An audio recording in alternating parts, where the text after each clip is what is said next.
오늘 아침은 마가복음 11장 12절로 14절까지의 말씀을 생각해 보겠습니다. 마가복음 11장 12절부터 14절까지입니다. 제가 읽습니다. 이튿날 그들이 베다니에서 나왔을 때에 예수께서 시장하신지라 멀리서 잎사귀에 있는 한 무화과 나무를 보시고 혹 그 나무에 무엇이 있을까 하여 가셨더니 가서 보신즉 잎사귀 외에 아무것도 없더라. 이는 무화과의 때가 아닙니다. 예수께서 나무에게 말씀하여 이르시되 이제부터 영원토록 사람이 내게서 열매를 따먹지 못하게 하리라 하시니 제자들이 이를 듣더라. 할렐루야. 반갑습니다. 오늘 아침에 또 새로운 주간의 일을 시작하는 첫 월요일을 맞이했습니다.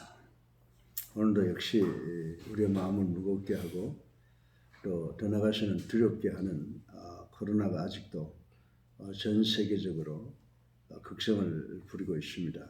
4월 6일 월요일 아침 5시를 기준으로 해서 코로나 현황을 보면은 확진이 이제는 만으로 올라갔습니다. 1237명.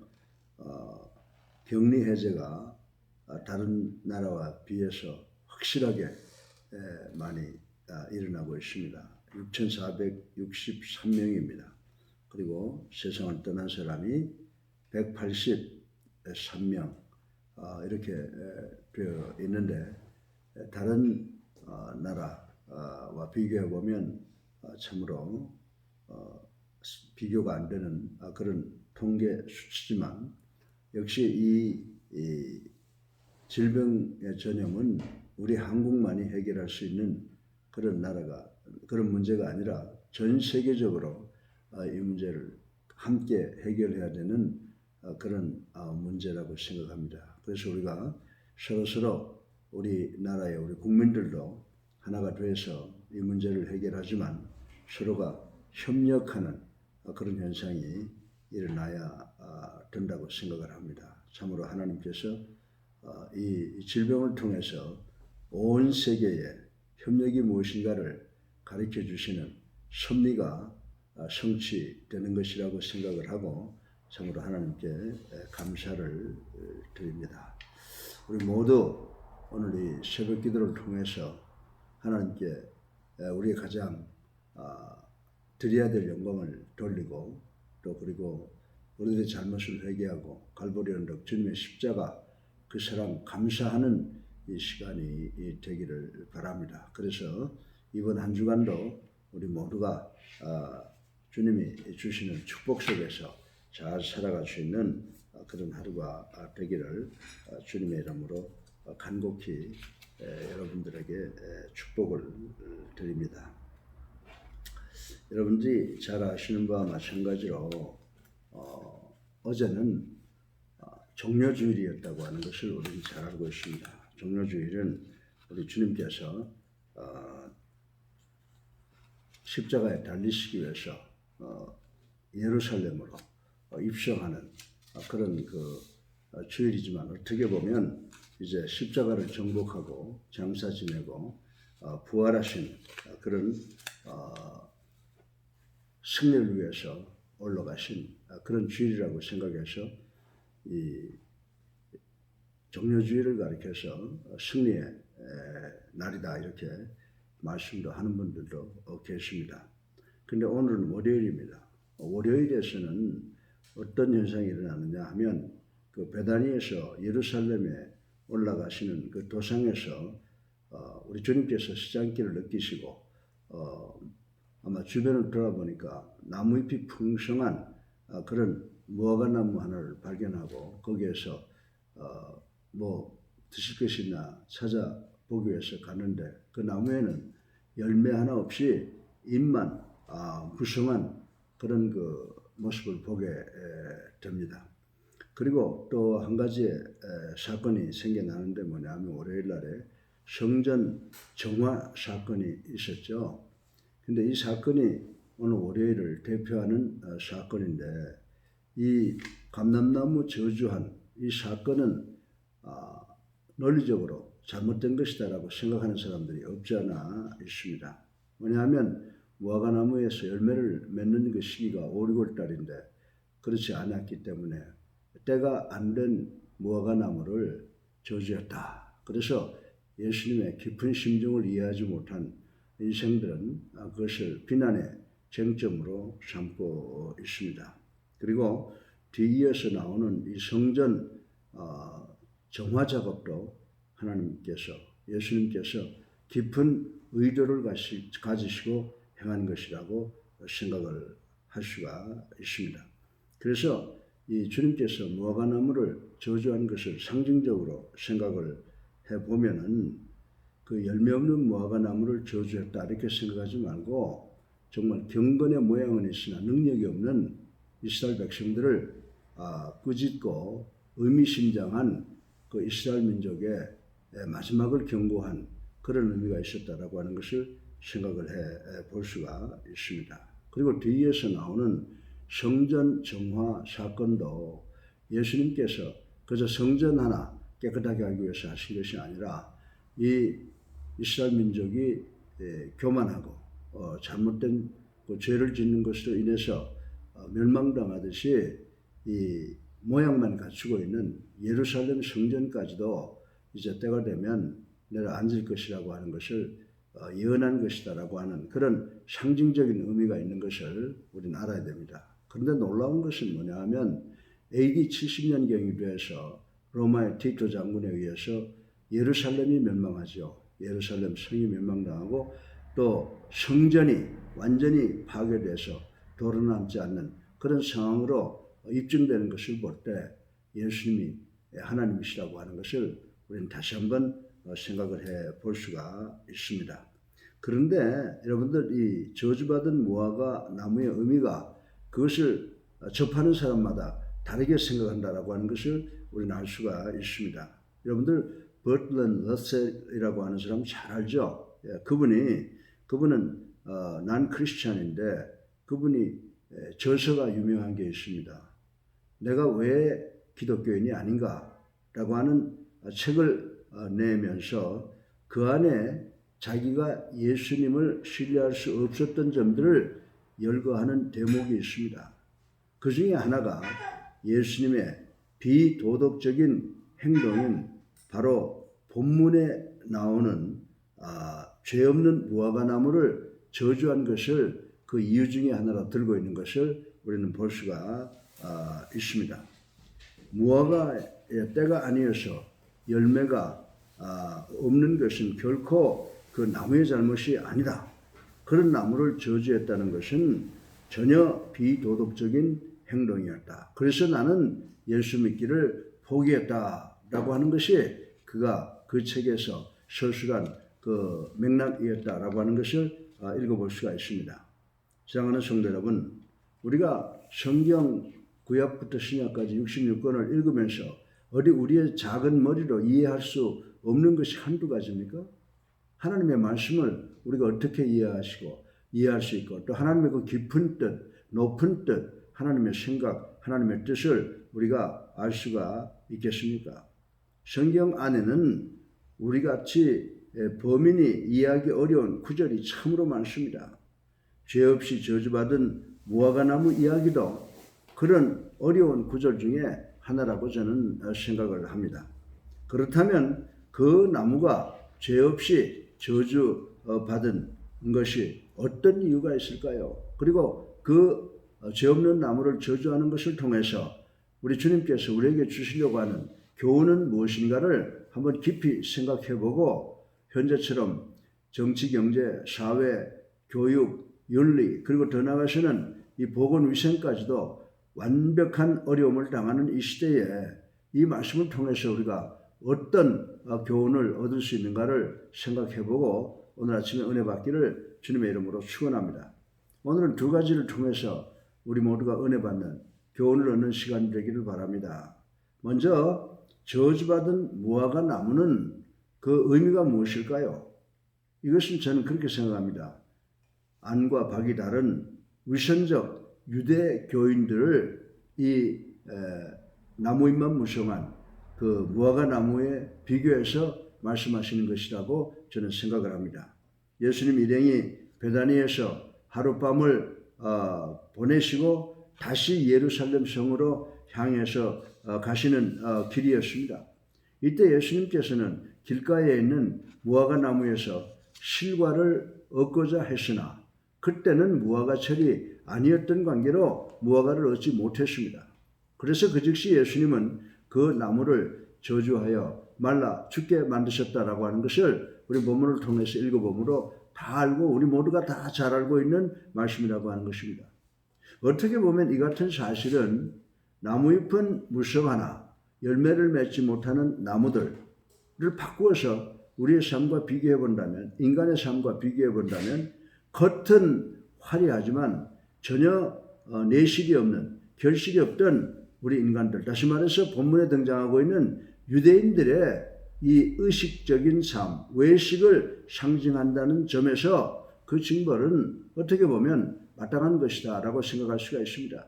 그래서 제 생각으로는, 작은 생각으로는 주님께서 이 무화과 나무를 징계하신 것이 아니라 이것을 예로 해서 앞으로 있을 외식하는 우리 인간들에게 엄청난 교훈을 주고 있는 것이 아닌가라고 하는 그런 생각을 해봅니다. 사랑하는 예수님께 성도 여러분, 예루살렘 성전은 참으로 거대하고 웅장했습니다. 여러분들 거기에 가면요, 금은으로 장식이 되어 있어서 그 근방에만 접근하면 그 예루살렘 성전의 그 빛이 온 누리를 덮고 있는 것 같은 그런 느낌을 가질 수 있었다고 하는 역사가들의 이야기가 있습니다. 거기다가 여러분들 유대교의 의식이라고 하는 것은 엄청납니다. 대제사장들의 화려한 제복을 입고 온 백성들 앞에서 그 제사를 집전하면서 그리고 거룩하고 낭낭한 목소리로 그 유대교 경전을 낭송을 합니다. 더 나아가서 아름다운 주악에 맞춰 시편으로 찬양할 때는 덧없이 거룩하고 위엄, 엄숙해서 거기에 참여하는 사람들은 엄청난 그 위엄을 느끼고 거룩함을 느끼는 그런 예배를 드렸다고 하는 것입니다. 그런데 문제는 그처럼 외모로, 겉모양으로는 화려했지만은 그들에게 정작 있어야 될 하나님의 사랑과 하나님의 자비의 그 결실은 전혀 찾아볼 수가 없었습니다. 도리어 온갖 위선과 기만으로 하나님의 백성들, 이스라엘 백성들의 영혼을 갉아먹고 속이고 있었다라고 하는 것을 우리는 잘 알고 있는 것입니다. 이들이야말로 잎만 무성하고 실과 열매는 하나도 없는 무화과 나무와 조금도 다를 것이 없지 않는가라고 하는 생각을 해볼 수가 있습니다. 그렇습니다. 무화과 나무가 열매가 없어 저주받은 것은 바로 형식과 위선으로 일관된 습관적 종교 생활에 대한 하나님의 저주를 상징하는 것입니다. 그 당시에 보면은 물론 이 경건의 모양은 있었다고 생각합니다. 그러나 경건의 능력이 없는 그 이스라엘 교회, 유대교회를 위해서 징계하신 그 예수 그리스도의 모습을 보고 우리는 다시 한번 21세기의 교회들은 과연 어떤 교회인가를 다시 한번 생각해 봐야 될 줄로 믿습니다. 여러분들, 우리가 영상으로 예배를 드리고 있습니다. 만나지 못하고 있습니다. 여기에서 우리가 끝을 맺는다라고 하면 우리 교회의 본질이 무엇인가를 우리는 생각해 봐야 될 줄로 믿습니다. 이렇게 어려운 환난과 고통 속에 있을 때 교회의 사명이 무엇인가를 깨닫고 우리가 내 주변에 내 커뮤니티 또 내가 살고 있는 이 지역에서 내가 할 수 있는 것이 무엇인가를 찾아서 우리 교회가 정말 하나님의 뜻이 무엇인가를 깨닫고 무엇인가 이 지역사회를 위해서 일할 수 있는, 도울 수 있는 그런 것이 무엇인가를 찾아보는, 그리고 실제로 우리의 지역사회를 돕는 역할을 감당해야 될 줄로 믿습니다. 우리가 만약 우리의 건강과 우리만을 위해서 산다고 하면 우리도 잎이 무성한 무화과 나무와 같지 않는가라고 하는 것을 생각해 보시고, 어렵고 힘든 상황이지만 우리가 지역사회를 위해서 무엇을 할 것인가, 하나님의 영광을 위해서 무엇을 할 것인가를 생각해보고 노력하는 우리 모두가 되기를 주님의 이름으로 축원합니다. 그리고 이 저주받은 무화과 나무를 보면서 또 한 가지 의미를 생각할 수 있는 것은 뭐냐 하면은 전자는 유대교를 생각해 봤지만 후자는 이 선민이라고 하는 이 chosen people이라고 하는 이름만 가지고 있는 유대인들, 이스라엘 백성들을 의미하는 것이라고 생각을 해볼 수가 있습니다. 한번 여러분 생각해 보세요. 예수님께서 베다니에서 예루살렘으로 올라가면서 시장하셨습니다. 멀리서 바라다 보셨던 그 무화과 나무는 그 잎이 푸르르며 누가 보더라도 풍성한 소출을 가지고 있다고 기대할 수가 있는 그런 나무였다라고 말씀을 드릴 수가 있습니다. 그러나 막상 가까이 가서 본즉 그 나무는 실망스럽게 짝이 없습니다. 왜냐하면 그 나무는 청청한 결정체를 할 수 있는 그 풍부한 열매를 한 개도 달고 있지 못했던 것입니다. 이는 당시 유대 백성들의 현실과도 너무 흡사한 일이었다고 생각을 할 수가 있습니다. 실로 이스라엘 백성이 누굽니까? 유대교인들이 누구입니까? 그들은 축복의 근원이요 믿음의 조상인 아브라함의 후손이요 율법을 맡은 백성이며 하나님께서 친히 선택하여 가나안에 심으신 여러분들 애굽에서 430년 동안 살게 하다가 그 어려운 광야를 건너와서 가나안에 심으신 그런 거룩한 백성이라는 영광스러운 호칭을 가지고 명칭을 가지고 있는 그런 사람들이었다라고 하는 것을 우리는 잘 알고 있습니다. 그러나 불행히도 이스라엘 백성들 유대교인들의 삶 전반에는 그 같은 선택받은 사람으로서의 진정한 이 경건이나 참된 믿음 그리고 온전히 하나님만 신뢰하는 신본주의적인 생활 같은 것은 찾아볼 수가 없었다라고 하는 것입니다. 다만 유대교인들은 마치 뱀이 벗어난 허물처럼 생명력 없는 호칭 곧 이름뿐인 선민의식에만 젖어서 교만해 있을 뿐이었다라고 말씀을 드릴 수가 있습니다. 사랑하는 예수님께 성도 여러분, 예수께로부터 죄 없이 저주받아 말라 죽어간 이 무화과 나무 저주 사건은 무척 이해하기 어려운 사건임에는 틀림이 없다고 동의를 합니다. 그러나 예수 그리스도께서는 이 사건을 통해서 저 결실없던 유대계 지도자들의 죄, 곧 겉과 속이 다른 그들의 추악한 위선을 고발한 것이라고 말씀을 드릴 수가 있습니다. 그와 더불어 선민이라는 찬란한 이름만 있을 뿐 그 이름에 조금도 부응하지 못했던 무기력한 유대 백성들의 허물을 징계하시고 나무라신 것이었다라고 생각을 할 수가 있습니다.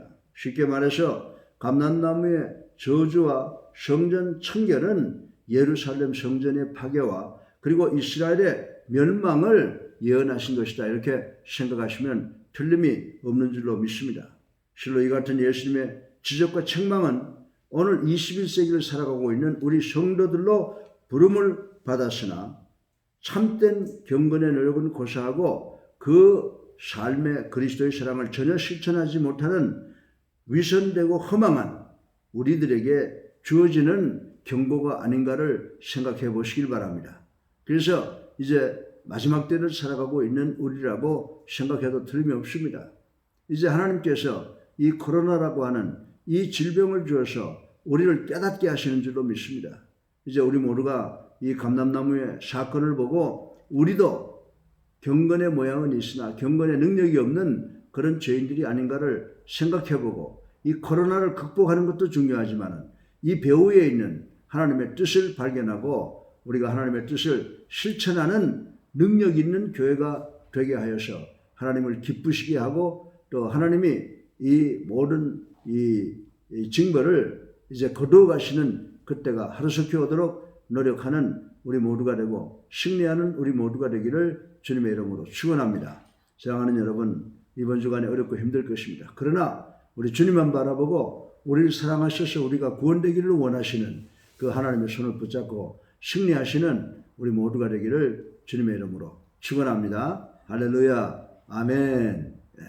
사랑이 많으신 아버지 하나님, 찬양과 영광과 존귀를 올리고 회개하고 감사합니다. 아버지 하나님, 우리가 오늘 눈을 떴을 때도 이러한 참으로 극복하기 어려운 환난 앞에서 저희들 두려워 떨고 있습니다. 오늘 우리가 이 감람나무의 사건을 보았습니다. 우리가 도저히 이해할 수 없지만 하나님의 깊은 뜻은 우리 경건의 모양은 있으나 경건의 능력을 가지고 있는 우리들을 폐하시기를 원하시고 우리 모두가 하나님의 뜻에 순종하는 우리가 되기를 간절히 원하시는 마음으로 이것을 저희들에게 교훈 주셨습니다. 아버지 하나님, 우리가 이제 겉만 풍성한 저희들 되게 하지 마시옵시고 우리가 하나님의 사랑을 내 마음에 새기고 실천할 수 있는 저희가 되게 하여 주셔서 이 어렵고 힘든 세상 속에서 하나님의 영광을 위해서 우리가 최선을 다하는 모든 그리스도인들이 될 수 있도록 도와주시옵소서. 그리고 우리 그리스도인들 성전을 떠나서 이렇게 각자 처소에서 기도하고 예배드리는 것을 통해서 하나님께서 성전을 주신 것이 우리에게 얼마나 큰 특권인가를 생각하고 성전에 돌아가서 여호와를 경외하고 여호와의 도를 지킴으로 손이 수고한 대로 먹고 가정이 또 직장과 사업이 복되고 행복하고 자녀들이 감람나무 열매와 같이 되는 축복을 다시 그 특권을 다시 누리는 우리 모두가 될 수 있도록 하나님 축복하여 주시옵소서. 예수 그리스도 이름으로 감사하며 기도드렸사옵나이다. 아멘.